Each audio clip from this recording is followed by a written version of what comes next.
Okay, besties, buckle in because this one reads like exactly the kind of Hollywood slow burn drama that makes you refresh gossip feeds at 2 a.m. for no good reason. Timothee Chalamet and Kylie Jenner felt like a pairing nobody asked for and everyone was weirdly invested in anyway. The shy, auteurish actor who melts into moody art house roles and the mega-famous business mogul who was raised inside reality TV spotlights and built an empire before she was out of her 20s. Somehow those two worlds collided, sparks flew, and the internet has been trying to decode the fallout ever since.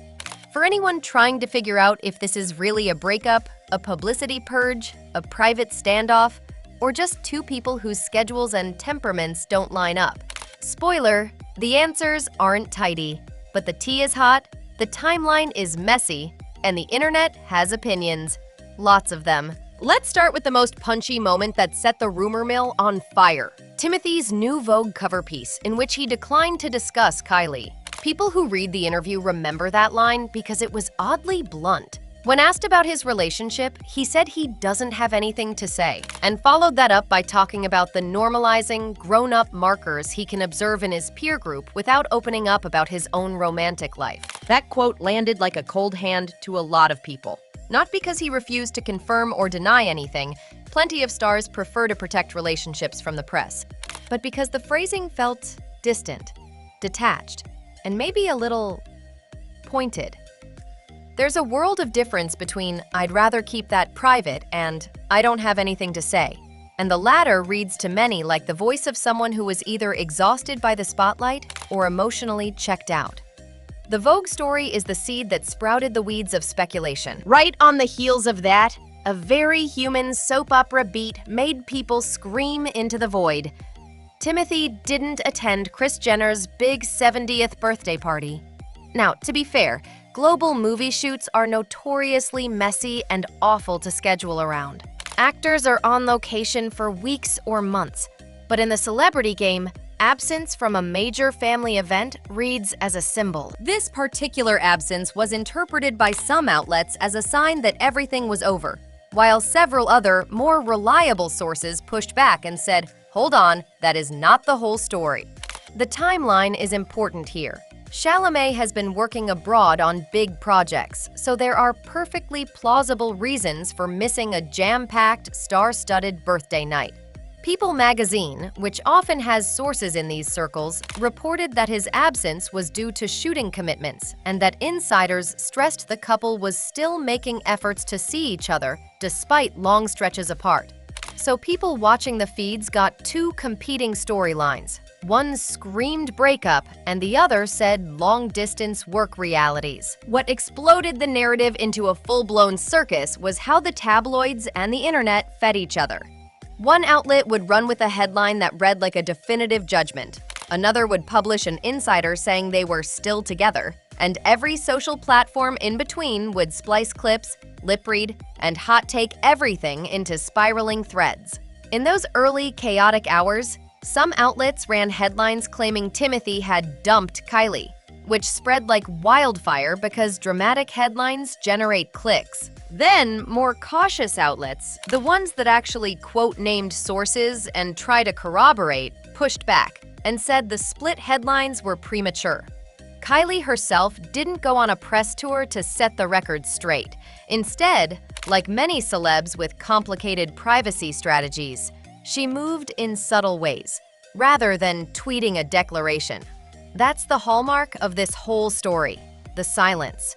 And the vacuum it leaves are what everyone fills with speculation. If you're asking for the emotional anatomy of why this feels so resonant, it's the classic collision of two very different life rhythms. Kylie's existence is built on constant availability to an audience, to product launches, to family events, and the sometimes manic logistics of brand building. Timothee, by contrast, has a career that demands entire seasons of silence, focus, and immersion on faraway sets. Long stretches where his main companions are scripts, long takes, and the crew. When two calendars look like tectonic plates that never line up, you get stress, emotional whiplash, and 1,000 little resentments that blow up into huge headlines. Add to that the fact that Kylie's public identity is a brand and Chalamet's is a cultivated mystique, and you have a mismatch that will keep the gossip columns busy for a long time. People close to the pair told reporters that they had been trying hard. FaceTimes, surprise visits, even Kylie flying to Budapest while Chalamet shot. But time zones and movie timetables are ruthless. That reality doesn't make for good, juicy romance narratives, but it is the kind of thing that kills relationships slowly and quietly. One of the most humanly painful parts of this for fans, and I mean the kind of fans who already project wedding cakes onto everything, was the melodrama of the birthday absence. Imagine Kylie arriving at her mother's big night, surrounded by legacy-level celebrities and all the trappings of a headline-making gala, and the man you're dating isn't there. Whether he was working or otherwise indisposed, seeing the empty space on the carpet is the kind of thing that triggers 1,000 what-ifs. The internet loves a visual cue. People read the room when someone who's been photographed with you at the Oscars or premiere suddenly doesn't show up where the family is celebrating. And so, people draw their own conclusions. But people, later in the same news cycle, explained that Timothee was on set and that his absence was logistical. That doesn't undo how it landed emotionally for people watching Kylie's arrival on the red carpet. But it does put reasonable guardrails around speculation. Then there's the stylistic moment that made a lot of people read the scene as Kylie being publicly wounded, but performing as always. The photos and clips of her at events afterwards, where she's smiling and poised, sometimes waggling a middle finger at cameras, which, in the social media logic of celebrity, is coded as a mood, a reclaiming moment, or a celebrity version of, "I'm fine." Not really. Some outlets ran that like, Kylie is raging but smiling. And look, that duality is everything these days. People who've been in big, complicated relationships that happen publicly know that a grin and a glare can coexist. The public image becomes a way to press the parts of yourself you want to be seen. Kylie's been doing this her whole life. She understands optics. But to onlookers who want a clean storyline, he left her. She's heartbroken. And that performative resilience reads as both defense and damage control. And then Timothee's answer in Vogue. Stylistically bare, a line people have dissected into 1,000 meanings. There's an elegance to saying nothing. And for an artist, privacy can be a deliberate aesthetic. He's famously private, protective of his off-screen life, and has historically guarded his personal space from the paparazzi machine. Audiences will always split on whether that's mature boundary setting or cold behavior. To some, "I have nothing to say" is a classy defense of autonomy. To others, especially Kylie's fans who want reciprocity and public affirmation, it feels like an emotional shrug, a public dismissal, however nuanced, of the person you're essentially linked with. And the context matters. The line came out during a high-profile press push for Timothee's projects, which made the refusal to acknowledge Kylie feel like a statement, not just a boundary. Again, two plausible readings exist, and both have been heavily debated across the internet. Here's where things get murkier and, frankly, a little exhausting. The rumor turbines. Once the silence had been made visible, by omission at Chris's party, by Timothee's interview, by the absence of joint posts, all the usual suspects revved up. Tabloid pieces claimed a hard split. Anonymous screenshots allegedly circulating said different things. Lip readers, always thirsty for tea, offered up hot takes on barely seen interactions. The key lesson in modern celebrity gossip is that ambiguity is fertile ground. Nobody knows, and still everyone offers an opinion. The responsible reporters did the work to call sources and push back on wild, definitive headlines. People, which sources its reporting with insiders, published a piece noting that the couple were still together amid the split rumor swirl, and that they were making holiday plans. That, more than a redemptive social media photo, is the kind of reporting that matters, because it cites named insiders and checks the logistics. But of course, skepticism lives permanently on many timelines, and there'll always be people who prefer the drama to the nuance. If you're trying to parse motivational psychology behind how each star behaved, consider how both people operate in public. Kylie has spent her life curating a persona that folds together private texture and public spectacle. She monetizes visibility and understands the commerce of presence. Timothee, by nature and by craft, has learned to withdraw. He spent long stretches living in period worlds where the job is to disappear into character, not to cultivate Instagram moments that capture millions. When two people bring such different social operating systems into a relationship, the friction produces precisely the sort of headlines we're seeing now. It's less about villain and hero, and more about incompatible modes of being. That's boring and sad and, frankly, very human. Another thread in the commentary that's worth untangling is how people read maturity and family orientation into this. Timothee, in that Vogue piece, talked about fatherhood not being off the table, a line that, for many, complicated the "he dumped her" narrative. He framed procreation and family as meaningful, which is the kind of line that can be weaponized as either proof of commitment or evidence of media oversharing, depending on one's vantage point. Kylie has openly discussed motherhood and being receptive to the idea of having more children. Some outlets read Timothee's comments as a sign that he's not rejecting Kylie so much as guarding the relationship's narrative until the right moment. For others, the inability to speak plainly felt like emotional withholding. Again, two plausible emotional maps. One reads as an artist protecting the interior life, the other as a romantic not putting in public proof of devotion.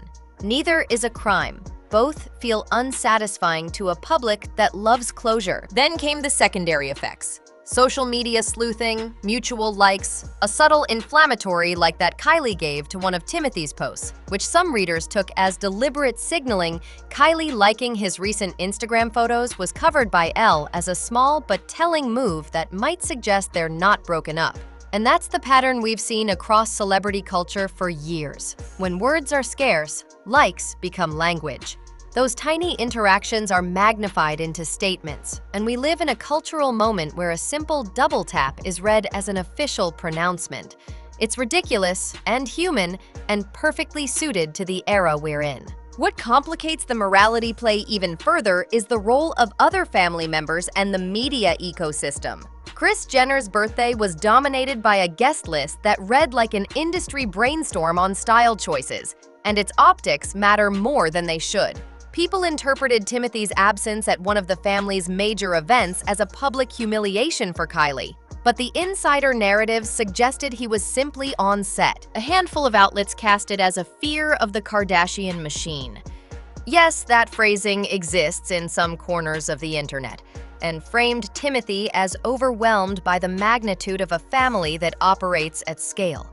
Whether that's true or lazily flattering to narratives about Chalamet as reluctant celebrity is up for debate, but the trope is old. Some people can step into the circus, others recoil. For a relationship that requires mutual accommodation, those differences can become deal breakers if someone won't or can't meet the other where they live. Let me be honest, the other thing that fuels these stories is pure projection. We want these canonical tales, the meteoric love story, the inevitable public meltdown, the triumphant reunion, or the scandalous fall. Real life is messy and often involves a lot of talking off camera, negotiated boundaries, therapy, calendar management, and then maybe a decision to stay or go. But when celebrities are involved, that process becomes public consumption. Fans who have invested in the idea of Kylie finding someone who loves her for her private self are disappointed when the narrative doesn't neatly align with their hopes. Meanwhile, Chalamet's fans who like his guardedness and craft-based focus see Kylie's public life as an industry that threatens the actor's chosen privacy. Both sides have a narrative they want to be true, and both narratives can be weaponized in the commentary sphere. That is, unhelpfully, how the story gets amplified. From a PR perspective, there's also the choreography. How do stars manage narrative risk without seeming manipulative or deceitful? Kylie, historically, isn't averse to controlling information flow. She built a brand on curated releases. Timothee has long used silence as a tool. When combined, you get a relationship where public messaging is either meticulously planned or notably absent, depending on who you ask. The consequence of silence, though, is always gossip. If you're a public figure and you want privacy, you must accept that ambiguity invites speculation. If you choose attention, speculation becomes commentary. The compromise, controlled, honest communication, rarely exists because neither side wants to make themselves vulnerable on the record. Hence, headlines about "he dumped her" when the more likely explanation is calendrical mismatch plus media-driven interpretation. Okay, so what about the most lurid claims? That he humiliated her or that he dumped her in some public performance? It's worth reiterating something crucial. Those are claims and interpretations, not established facts. Reliable outlets with sourced reporting have pushed back on the dump narrative, and publicly reported facts we can point to are: Timothee made a terse comment about not wanting to discuss the relationship in Vogue. He missed a major family event because of work. Tabloid outlets published split claims.